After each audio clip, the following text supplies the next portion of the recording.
Good evening, ladies and gentlemen, and welcome to Current Issues. I'm your host, Hesham Tillawi. Tonight, we have an extremely busy night. We are going to have two guests. In the first hour, we will have Professor James Fetzer. He is a professor of philosophy at the University of Minnesota, at Duluth, Minnesota, actually. And in the second hour, we will have Edgar Steele. But before we go to Professor Jim Fetzer, we will touch on a couple of issues. There's a couple of quotations that I came across, and they were written a long time ago by some of the founding fathers. And now, I guess they knew exactly what was going to happen to us in 2006, and so this is very well. Listen to this. All tyranny needs to gain a foothold is for people of good conscience to remain silent. Thomas Jefferson. Benjamin Franklin said, any people that would give up liberty for a little temporary safety deserves neither liberty nor safety. And Samuel Adams, it does not take a majority to prevail, but rather an irate, tireless minority, keen on setting brush fires of freedom in the minds of men. I think that's what happened. Samuel Adams during the Revolution, the American Revolution, they were a minority, and they started basically spreading the idea of being free into people's minds, and that's over 200 years later, we do enjoy liberty and freedom. I'm not really sure how long it's going to be, though. And we will be talking about this with Professor. And we are going to, Professor, he is going to be talking, Professor Fetzer, he will be talking about 9/11. Professor Fetzer is part of a group of scholars. They have a website called Scholars for 9/11 Truth. At first, ladies and gentlemen, 3 years ago, when we were speaking that something is wrong about 9/11, that the story the government is telling us or told us, we cannot sustain that account of the government's account. It's just like there's no way it could have happened the way the government said it happened, which leads us to, how did it happen? And who did it? And we will be exploring some of these possibilities with the professor. Basically, with the professor, we are going to explore that it could not have happened the way the 9/11 or the government told us it happened. Okay, before we go there, though, let's. There's something that I came across on the internet today, that in Canada, Canada's seal slaughter began last Saturday. And as you read this, fishermen are clubbing baby seals to death and skinning them for their fur. So in Canada, there is a group of people who are protesting this, killing the seals in Canada. And there's about 175,000, it goes on to say, but thanks to the support of so many of our activists, we are delivering over 175,000 signatures and comments to the Prime Minister of Canada. So this group is basically protesting the killing of the seals in Canada, and they had 175,000 signatures. Now, I want to go back and say, what about the killing of human beings? The killing of Palestinians, the killing of Iraqis in Iraq. I haven't seen anyone with 175,000 signatures saying to stop killing the civilians, to stop the Holocaust that's going on basically all over the world, in a lot of spots in the world. I haven't seen anyone with 100. I'm not saying that it's okay to club the seals. But why we don't have 175,000 signatures to say, stop this kind of killing? Is a human life less than a seal's life? Is this what we have gotten to? Is this what the world have come to? Is clubbing a seal is more important than a human life? I'll let you ponder on that, because you have a decision to make. If you make the decision that, yes, clubbing the seal and let's save the people, or save both of them. But you have to take a stand. You cannot just count these people that are dying as numbers. You've got to stand up and stop the carnage that's going on in the Middle East now, in both in Palestine and in Iraq. Okay.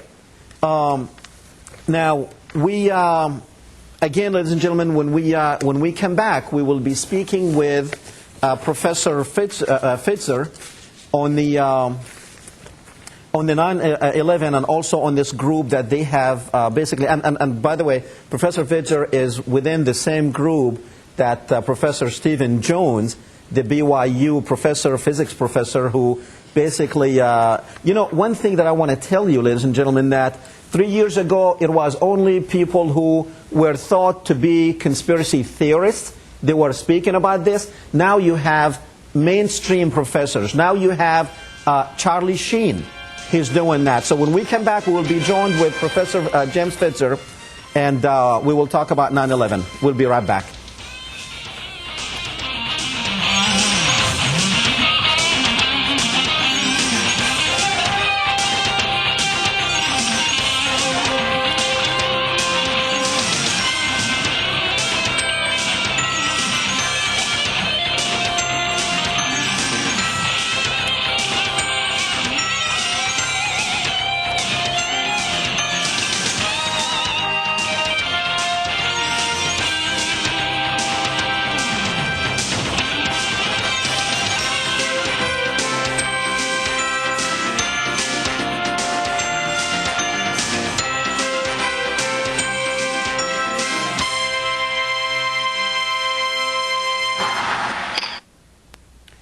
Welcome back. Let me introduce Professor James Fetzer. Professor Fetzer was born in Pasadena, California. He studied philosophy at Princeton University before becoming an artillery officer in the Marine Corps. He reached the rank of captain before resigning in 1966. Fetzer completing his PhD in 1970. Fetzer has taught at the University of Kentucky, University of Virginia, and the University of South Florida. He is currently McKnight University professor in the Department of Philosophy at the University of Minnesota at Duluth. Professor Fetzer has published over 20 books and more than 100 articles and reviews in the philosophy of science and on the theoretical foundation of computer science, artificial intelligence, and cognitive science. He has also worked closely with David Mantik and Jack White in producing books on the assassinations. And one of the books, it's called, includes The Assassination Science in 1998. Now, of course, Professor Fetzer has a different, he thinks that, we're not going to go too much into JFK, but Professor Fetzer thinks that the Secret Service played a role in the assassination. Welcome to the program, Professor Fetzer. Oh, thank you very much. It's my pleasure to be on. Thank you. Now, I want to ask you at first, tell me why a philosophy professor, what gives you, I mean, you're talking about physics here with 9/11. Now, what is a philosophy professor doing getting into the physics of buildings being blown up? So that's a great question. My PhD is in the history of science and the philosophy of science. And, of course, the history of science is principally the history of physics. So that, in fact, I've had a fair exposure to physics. The physics involved in the collapse of these buildings is relatively elementary. It depends only on such simple properties as the melting point of steel and the highest temperature that a jet-based fuel fire can attain, where there's a 1,000-degree difference, which means that the fires couldn't possibly have caused the steel to melt. In addition, the Underwriters Laboratory certified the steel used in the buildings up to 2,000 degrees for up to 6 hours, and yet the fires didn't reach anywhere near that hot, and the first building fell after less than an hour, and the second about an hour and a half. So neither were the fires hot enough nor long enough to cause the steel to even melt. I mean, to weaken. If the steel had weakened, you would have had a very different kind of collapse, too. You would have had an asymmetrical kind of sagging, gradual, one floor sort of collapsing gradually on another. Instead, you had a total, complete, and absolute collapse that brought the buildings down at the same speed as if I dropped a grand piano off the side of the building in free fall. It would have come down in about 10 seconds, and even the 9/11 Commission report conceded that the building, the South Tower, for example, came down in 10 seconds. That would have been impossible unless the buildings, the floors below each collapsing structure had been blown out. And in fact, in some of the video footage, you can actually see the massive force from the explosion blowing those floors apart, one after another after another. Okay, so I mean, we have shown on this show that it could not have happened the way the government's account says it happened. That's right. So by now, I think there's probably the majority in the country think something other than the planes did take place that day. And we have seen, physics says no. Professor Stephen Jones. Now, let me ask you, what is your connection with Professor Stephen Jones? Well, in mid-December last, I found myself in the middle of a discussion group with about 24 students of the case, and I recognized a lot of expertise there. There were a lot of talented people, a lot of academicians, scholars, and other experts, and I thought it might be a good idea to create a loose affiliation, a society that might represent our views, sponsor conferences, organize lectures, and the like. There was some resistance from some, to my surprise, but I realized I didn't need their permission. I invited Steve Jones to join me as co-chair and founded Scholars for 9/11 Truth on the 15th of December. Okay. Now, let's go to, and I know being a philosopher, you like to dig deeper into things.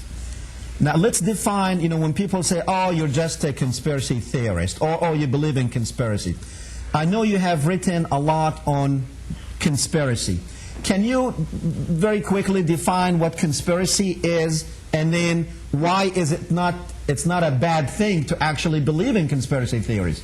Yeah, well, that's great. Actually, conspiracies are as American as apple pie. All it requires is two or more individuals coordinating their effort to bring about an illegal end. So when a couple of guys knock off a 7-Eleven store, they're committing a conspiracy. Insider trading is an obvious one. When Bill Frisk is accused of insider trading in relation to his family's HMO, he's talking about a conspiracy. When we have Tom DeLay and Jack Abramoff, charged with, and Abramoff now serving a sentence for money laundering and bribery, those are conspiracies. Most American conspiracies tend to be economic, like Enron or WorldCom or now Halliburton, as it is raking in hundreds of billions of dollars while it feeds our troops rotten food and water that's impure and unsafe to drink.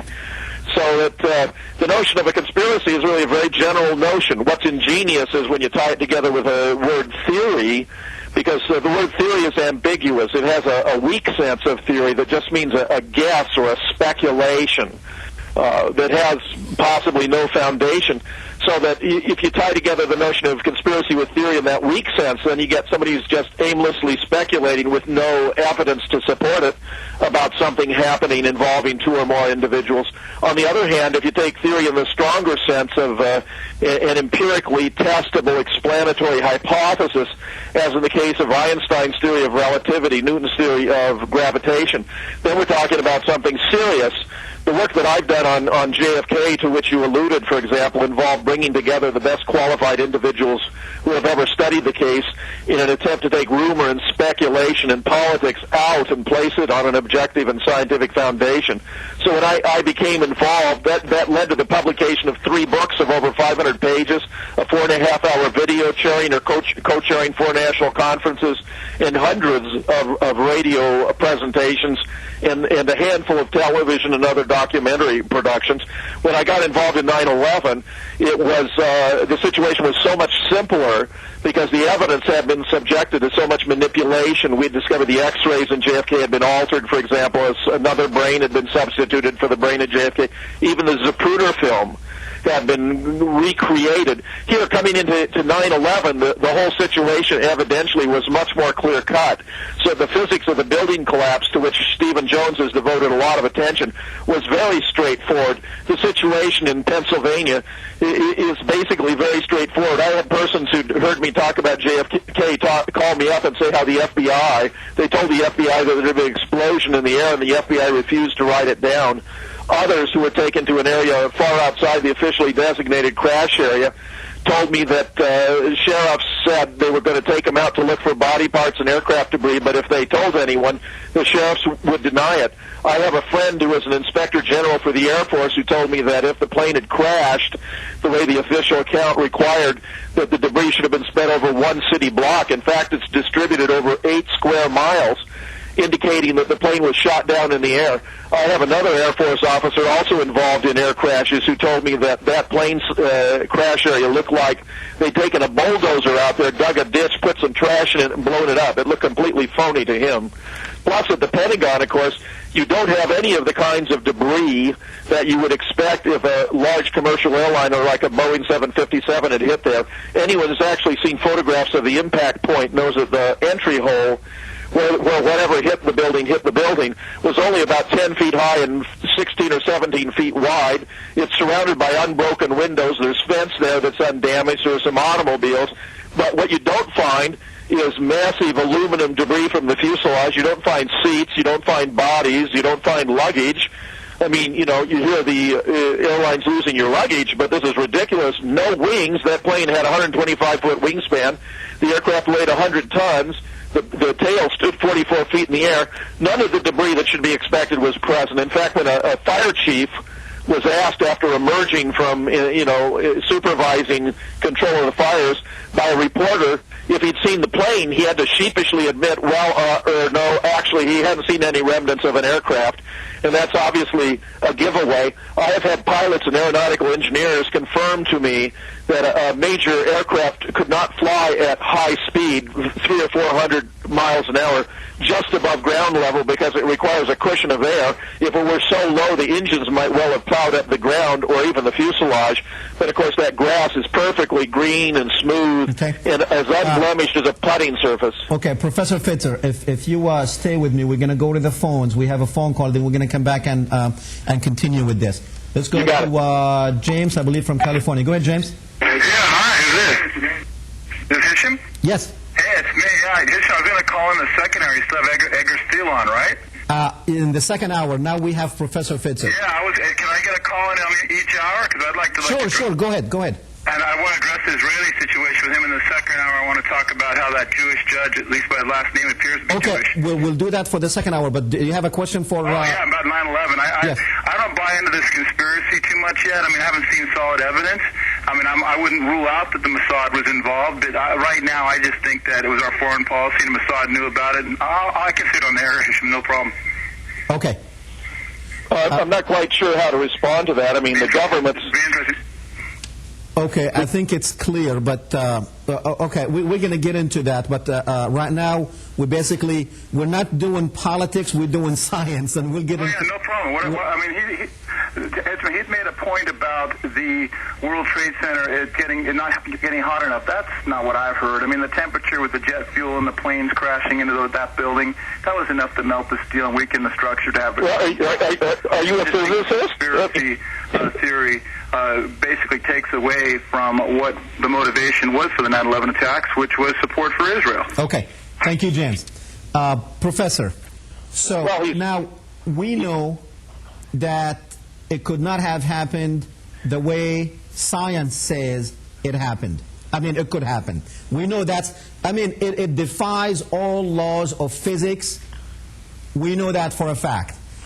Then, if we go to the other hypothesis, now the first hypothesis was that the way the government says, and if we go with the second hypothesis, which is it's not like what the government says. When we get back, we're going to have to take a break, but when we get back, we're going to go into the second one of then how it could have happened and who could have done it and who knew what and when. We'll be right back.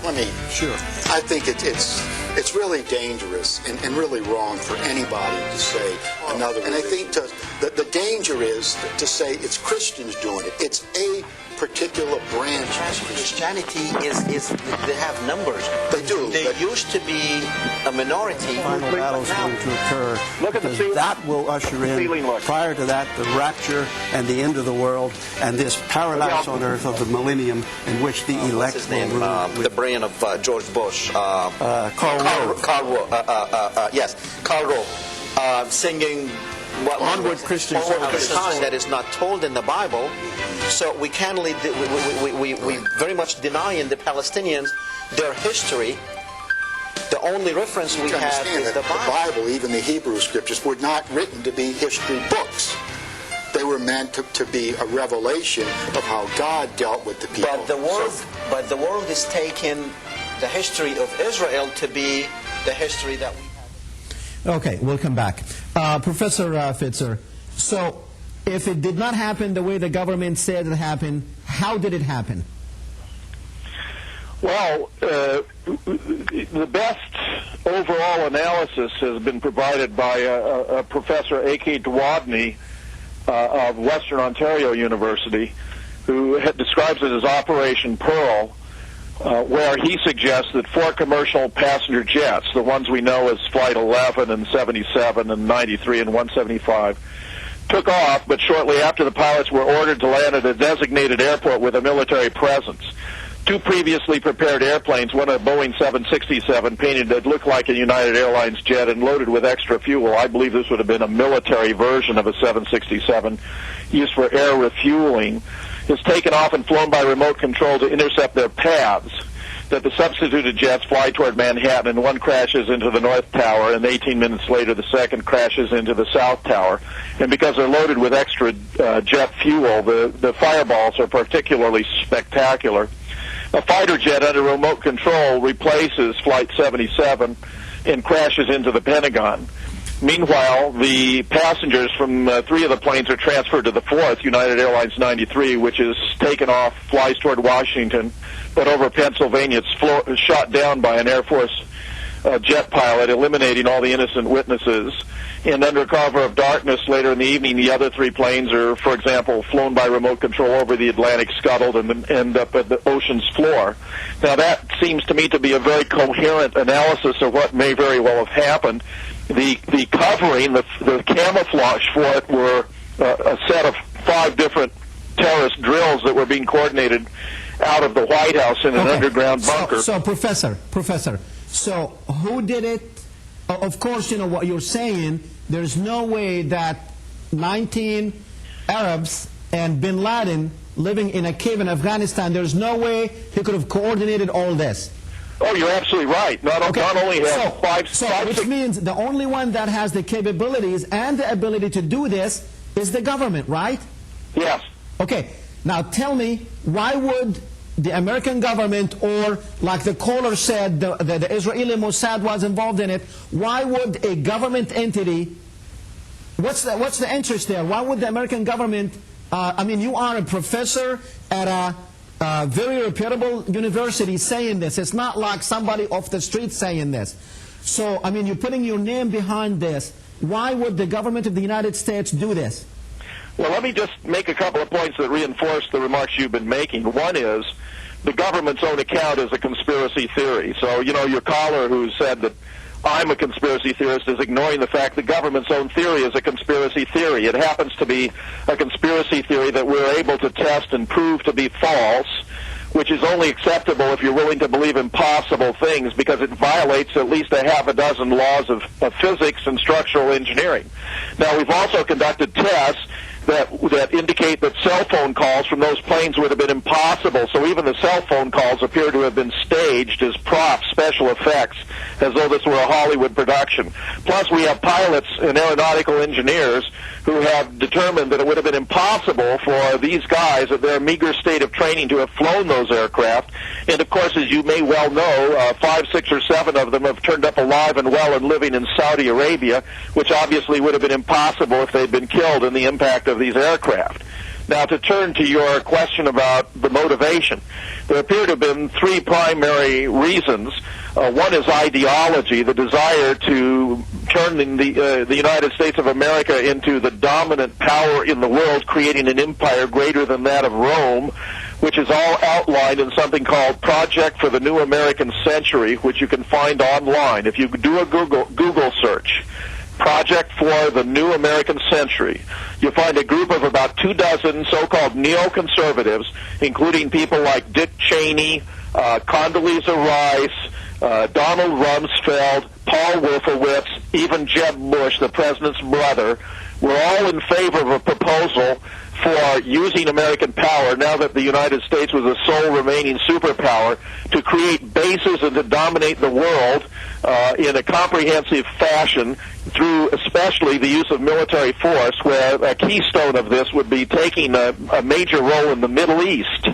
But these studies that we're talking about, how the United States had the ability to do it, had the power to do it, and which recommended that the United States should use that power and ability to keep anyone else from rivaling it, explained that the American people would be very reluctant to support an American empire because it would be incredibly expensive and it would be very costly personally, since it would involve the sacrifice of the lives of their sons and daughters.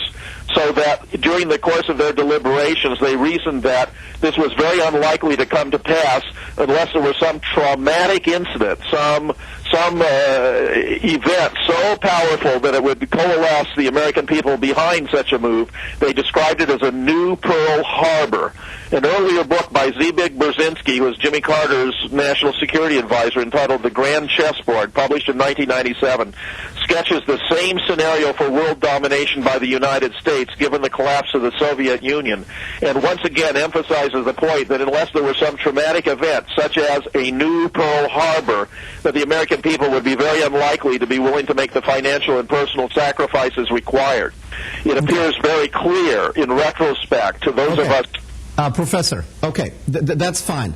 Now, you did mention Wolfowitz and I don't know, Douglas Feith and all the neocons.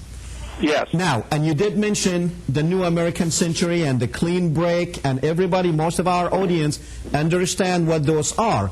Now, this brings us to a report that was published last week from the Kennedy School of Government, which basically says that our policy in the Middle East is driven by AIPAC.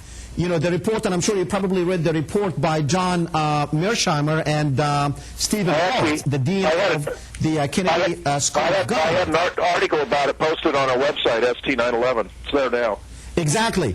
So if that's who was directing the policy, and then these 2 reputable professors from 2 reputable universities come up with this for the first time in the history of the United States, you have the AIPAC and the Israel formula kind of, it steps in, and people know that, you know what, we did go to war against Iraq, driven by these people, driven by AIPAC. Can you relate this report to the 9/11 event? Well, I think there are basically 3 reasons why we went to war with Iraq. One is the ideology of the Project for the New American Century. A second is oil. I am very confident we're pumping vast quantities of oil out of Iraq off the meter, that we're stealing their natural resource. But the third is Israel, because Israel is the one state that actually had a legitimate beef with Saddam Hussein, who was paying the families of suicide bombers bounties of some $25,000, and of course the Israelis did not like that. Israel does have tremendous influence over American foreign policy. In some ways, I would even say American foreign policy is the Ariel Sharon foreign policy. It's very much a case of the tail wagging the dog. It's hard to believe, how much our foreign policy is driven by concerns over Israel. So to that extent, at least, I certainly agree with the sentiments that were being expressed here by the two scholars who published this piece, critical of the extreme influence exercised by the Israeli lobby. But I mean, you mentioned that Israel was upset over Saddam paying $25,000 for suicide bombers. I don't think we're going to go and hit a whole country and destroy a country just because Saddam is paying $25,000 for suicide bombers. And how many suicide bombers did we have out there? So if it wasn't, but I mean, a clean break, definitely, it is to weaken the Middle East so Israel can have a superpower, so to speak, in that area of the world.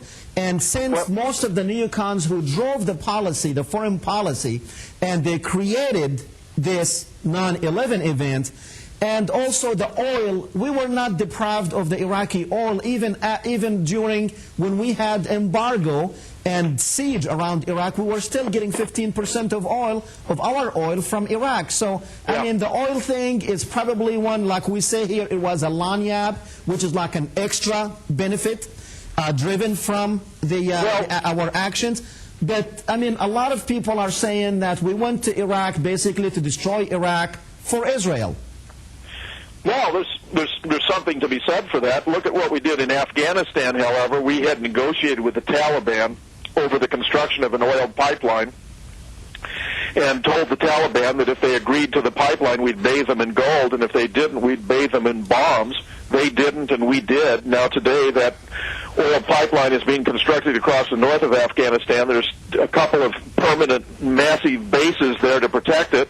The president of Afghanistan is a former Unocal oil executive. Our ambassador to Afghanistan is another former Unocal oil executive. It's hard to deny that we were going into Afghanistan not just after Osama bin Laden, but in order to ensure that the interests of these oil companies was upheld.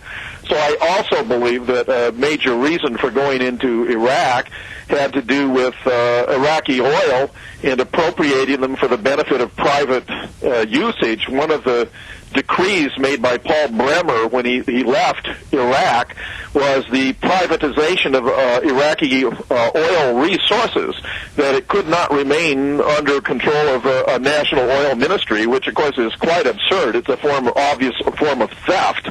And of course the fact that Iraq and Iran and even Venezuela have been moving toward petro-euros in lieu of petro-dollars, I think is a huge financial incentive for the wealthy families of the United States to be concerned, because if the dollar is decoupled from oil, then just as in the past when we had a gold standard and you could cash in dollars for gold, or a silver standard, you could cash in dollars for silver. Today, the value of the dollar is essentially measured in terms of oil. So if they're decoupled, then there's the potential for the rapid fall in value of the American dollar. We have run up $9 trillion in debt. We have been financing wars out of treasury bonds with countries like China and Japan for a very long time, and it's certainly the case that we're in a precarious situation financially. So I think that wealthy families, especially those related to the oil industry, have had a powerful incentive for trying to take out regimes that have been interested in creating petro-euros instead of petro-dollars. Okay, very good. We're going to go back to the phones. Mark, go ahead, Mark. Yes, it's Malcolm.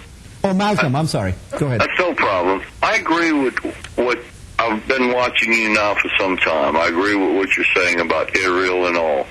But there's something else that everybody, it went clean over their head why we're in the Middle East.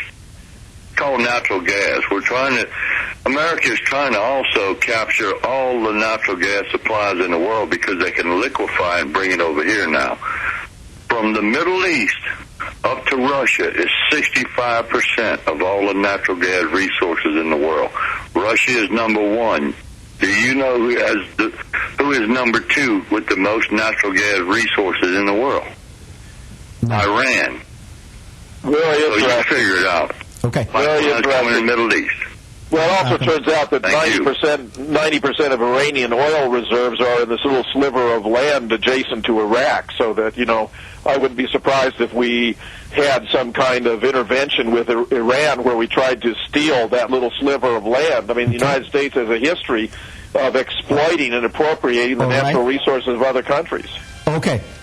When we come back, we're going to go back to the phones. We have a lot of people waiting, so we will be back shortly.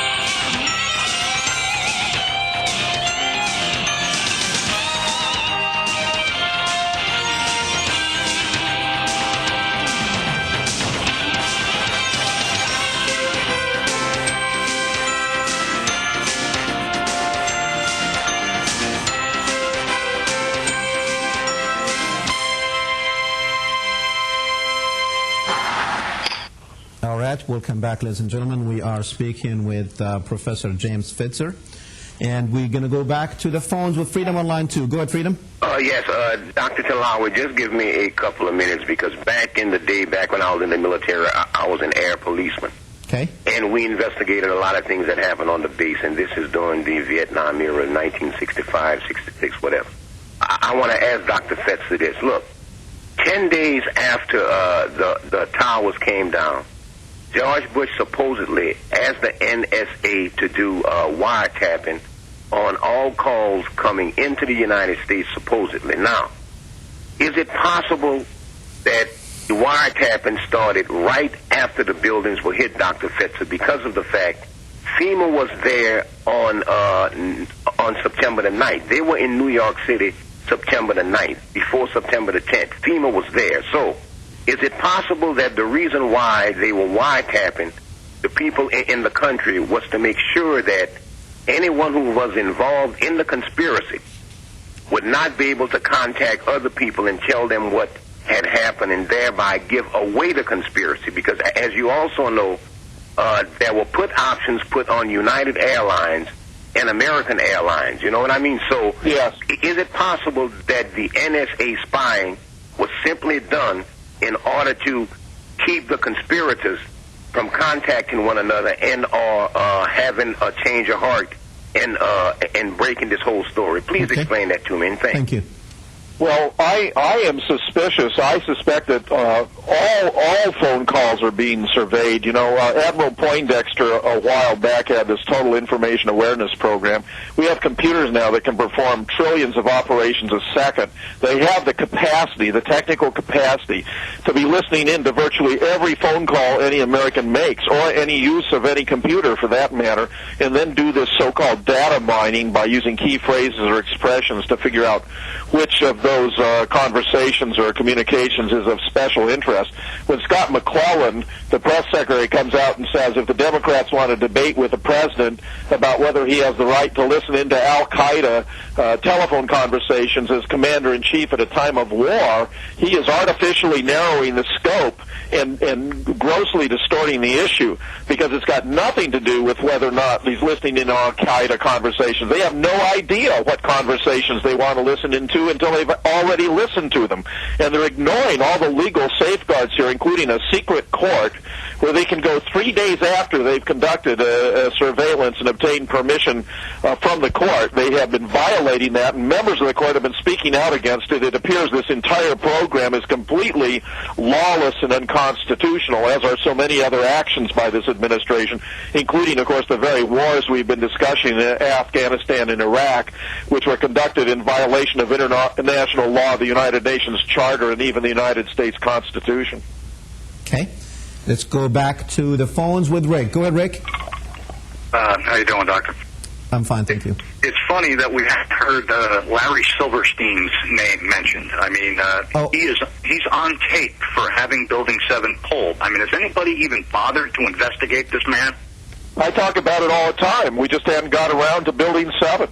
I mean, it's a major point. Building 7, a 47-story building, wasn't hit by any aircraft, collapsed at 5:20 in the afternoon.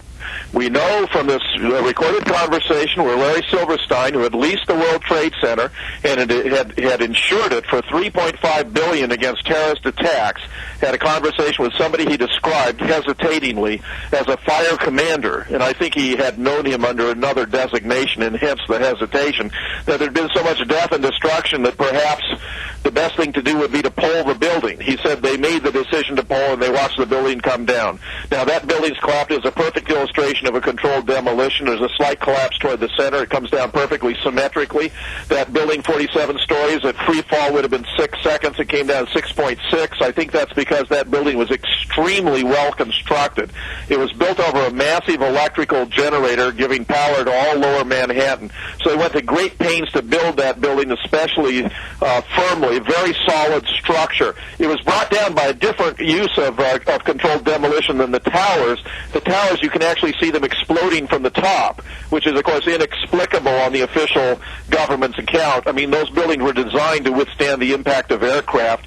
Frank DiMartini, who was the project manager, said that the impact of aircraft on those buildings would be like sticking a pencil through mosquito netting because they had such a sophisticated load redistribution capability, principally because of the unique 47 columns that ran up the center of those buildings that gave them just tremendous flexibility. So the planes didn't cause the crashes. The fires were too small, too modest. Most of that fuel burned up in those massive fireballs we all watched. And the buildings cannot have come down on because of the government's official explanation, which means you had to have a whole separate cause for the massive explosion that was blowing the building up from the top on down. I mean, there are two smoking guns here with regard to the Twin Towers. One is the black billowing smoke, which is indicative of an oxygen-starved or oxygen-depleted fire. The highest temperature a jet-based fuel fire can attain is 1,800 degrees Fahrenheit when it's fed pure oxygen. These fires were massively starved of oxygen, such that Underwriters Laboratory had even estimated that the highest temperatures they were reaching on the average were only about 500 degrees Fahrenheit, way, way, way below the 2,000 they'd been certified for up to 6 hours, and of course the fires didn't burn long enough. Steve Jones now, who's done the analysis on the physics of the collapse, has conjectured that thermate, which is a very powerful explosive, it's a sulfur-enhanced version of thermite, was used on the building. It may have been in a nano-enhanced form of this technology that would multiply their power 100-fold, and that it would have been taken only 40 men 10 trips apiece in order to plant enough thermate to bring those buildings down. It happens that the 2 weeks before 9/11, there were many security interruptions in the towers. The employees were told to go home. Security cameras were turned off, and teams of engineers, they were called, were run in and out of the buildings. So that appears to be the time at which those buildings were prepared for demolition on 9/11. Okay. Professor, I mean, you convinced me. I am convinced. A lot of people out there are convinced that the events on 9/11 did not take place the way the government says it did. And you explained why maybe they did it. But now, my question to you is, we live in a democracy. If this happened in Russia, if Russia was the one that did it when it was the Soviet Union, I would say, okay, you know, they make these decisions. But now, taking American lives, which it took 3,000 lives with the towers, and now we have over 2,300 of our good men and women. They're killed in Iraq, and the people did not have a chance. There was no referendum. There was no choice in, do we want to go and steal these people's oil, or do we want to have our sons be sacrificed for Israel? You know, the people did not have a choice in the matter. No. Go ahead. Of course we didn't have a choice in the matter, and they lied to us repeatedly about the reasons for going to war. They claimed that Saddam Hussein was involved. Well, there were 19 hijackers, 15 of them were Saudi Arabian, 2 of them were from the United Arab Emirates. The number from Iraq was 0. He claimed there was collusion between Saddam and Osama, but they were mortal enemies politically because Osama wants a religious republic and Saddam wanted a secular state.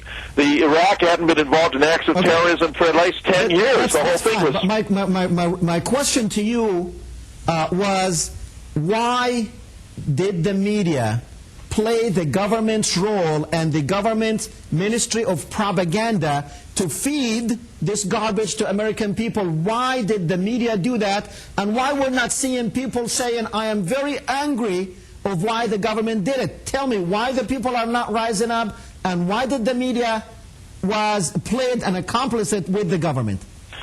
Well, most of the media now are dominated by a small number of corporations. This is a government that's in bed with corporations. It's a form of government that Mussolini described as corporatism, where you have a merger of big government and big corporations. This kind of government is typified by nationalism and militarism, aggressive military policy abroad. It tends to identify the leader with the state so that any criticism of the leader is treated as unpatriotic or even treasonous. As Mussolini explained, this kind of government is also known as fascism. So what we have here is American-style fascism brought to us compliments of George Bush, Dick Cheney, Donald Rumsfeld, Condoleezza Rice. Well, most Americans tend to be kind of gullible and passive, about these things, and I think they're a bit too bewildered. Professor, people watching you, they're going to get offended when you say most Americans are gullible. Are they really? Yeah, of course. Most Americans are very naive about science, for example. I mean, the science here of these buildings collapse is very elementary. When I explain, the difference between the melting point of steel at 2,800 degrees Fahrenheit and the highest temperature those fires could achieve of 1,800 degrees Fahrenheit, we even had a caller on here tonight who said that he thought the fires would get hot enough. Well, that's just simple ignorance. There was a 1,000-degree difference between the fire temperature and the melting point of steel. The fires didn't last long enough, and they weren't hot enough to even weaken the steel. Steel is a great thermal conductor. That means if you heat up one part of steel, it's distributed rapidly to other parts of the steel. The only way it could have been brought down by heat is if all the steel on the floor was heated up so that it weakened simultaneously. Otherwise, you have a little sagging and irregular collapse. I mean, you even had a caller here tonight who appeared to be an intelligent fellow who's completely ignorant about the most elementary physics.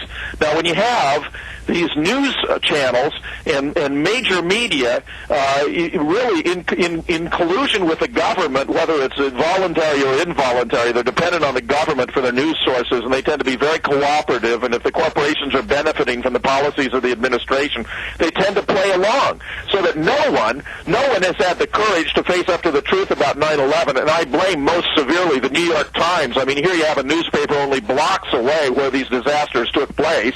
It's our national newspaper of record, meaning it records the official history of the United States, and it's utterly abdicated its role and responsibility for investigating this. I mean, it's completely shocking and dismaying, and the newspaper should be ashamed of itself. It's terrible. Okay, so very quickly, I'm going to ask you the same question again that I asked you earlier. Who had the power to do something like this? Well, I've told you it's elements of the American government who are involved in this. I mean, the Defense Department. Dick Cheney appears to be in charge of coordinating this thing from an underground bunker where he was actually approached by a young aide 4 times, told it's 50 miles away, sir, it's 30 miles away, it's 10 miles away, sir. Do the orders still stand? And Cheney turned around and nearly bit off his head and said, of course the orders still stand. This was witnessed by Norman Mineta, who was our Secretary of Transportation. The order had to be to not shoot down whatever aircraft was approaching to the Pentagon, because if the order had been to shoot it down, that would have been the right thing to do. You lose the passengers in the airplane, but you don't lose all the civilians or whoever that are in the target. So the thing to do would have been to shoot it down. If the order had been to shoot it down, the Pentagon would have shot it down. That's probably the most well-defended building in the world. You can't imagine those brass hats there with $400 billion in change to play with every year aren't going to make sure they're safe, no matter who else is. So it's very evident to me that Dick Cheney and Donald Rumsfeld and Condoleezza Rice and Paul Wolfowitz and Douglas Feith and other of this ilk were responsible for 9/11. So would you think that these are offenses that are impeachable? Oh, God, yes. Impeach the president and the vice president and the whole cabinet?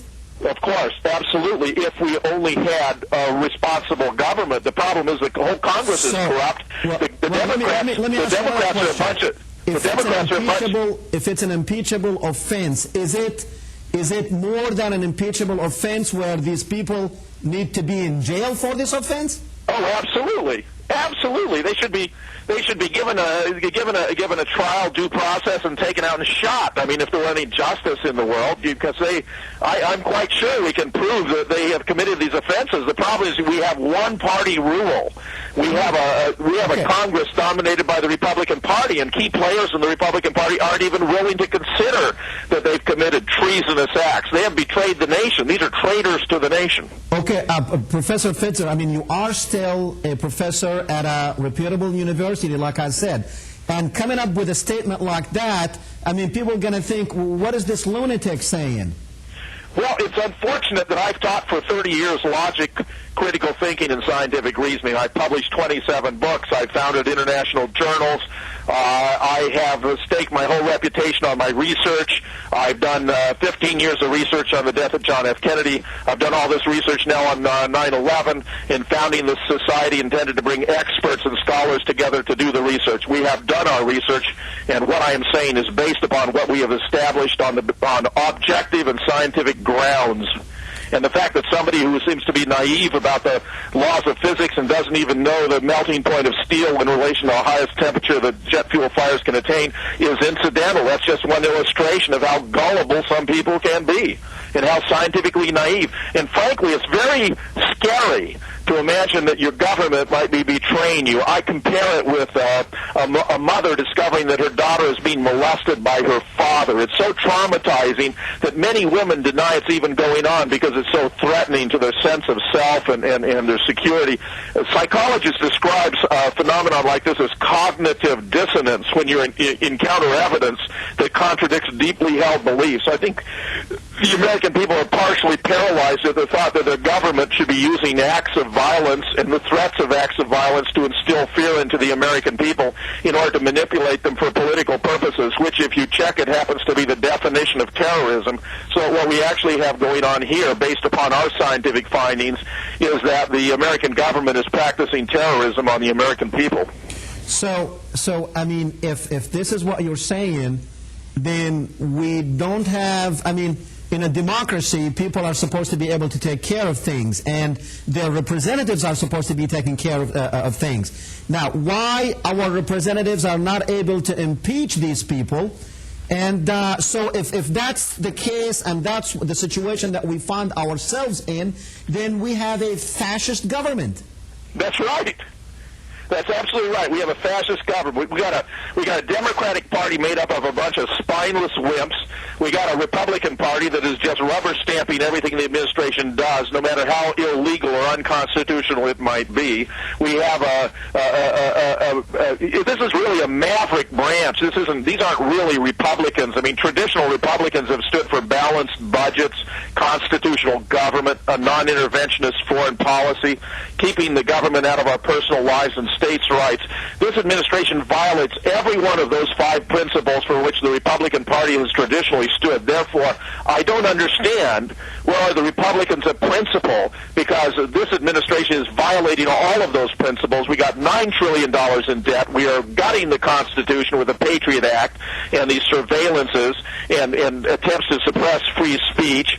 We are launching illegal wars on the basis of a policy of preventive war, which is the same policy that Emperor Hirohito used to justify the attack on the Pearl Harbor. So that, if Pearl Harbor, December 7th, 1941, is a day that will live in infamy, then so too should be George W. Bush's attack on Iraq, which was similarly lawless and a similarly illegal rationale.